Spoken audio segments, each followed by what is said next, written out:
വൈജയന്തി കാരണം അലീന ഗുരുതരാവസ്ഥയിൽ മരണത്തിലേക്ക് ആശുപത്രിയിൽ കിടക്കുകയാണ് ചെയ്യുന്നത്. അതേ മരണത്തോട് മല്ലടിച്ച് അലീനയുടെ ജീവൻ പോകാൻ വരെ സാധ്യതയുള്ള ഗുരുതരാവസ്ഥയിൽ കിടക്കുന്നു. അലീനെ ഈ അവസ്ഥയിലാക്കുന്നത് വൈജയന്തിയായിരുന്നു.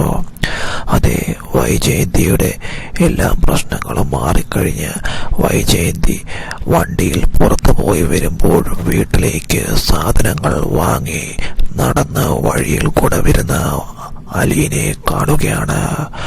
വഴിയിൽ ആരുമില്ലെന്ന് മനസ്സിലാക്കുന്ന വൈജയന്തിക്ക് പെട്ടെന്ന് അലീനയോടുള്ള പക ഇരട്ടിക്കുകയും വൈജയന്തി വണ്ടി പാഞ്ഞ് ഓടിച്ചുകൊണ്ട് അലീനെ ഇടിച്ചു തെറിപ്പിക്കുകയുമാണ് ചെയ്യുന്നത്. ആരുമില്ലെന്ന് മനസ്സിലാക്കുന്ന വൈജയന്തി ഏറെ സന്തോഷിക്കുന്നു. അലീനെ ഇടിച്ച് തെറിപ്പിച്ച ശേഷം അവിടെ നിന്ന് പാഞ്ഞു പോവുകയാണ് ചെയ്യുന്നത്. പിന്നീട് നാട്ടുകാരെല്ലാവരും ചേർന്ന് അലീനെ ആശുപത്രിയിലേക്ക് എത്തിക്കുന്നു. അപ്പോൾ തന്നെ ശ്വാസം കിട്ടാതെ ഗുരുതരാവസ്ഥയിലായിരുന്നു അലീന. എന്തായാലും അത് കഴിഞ്ഞ് അലീനയുടെ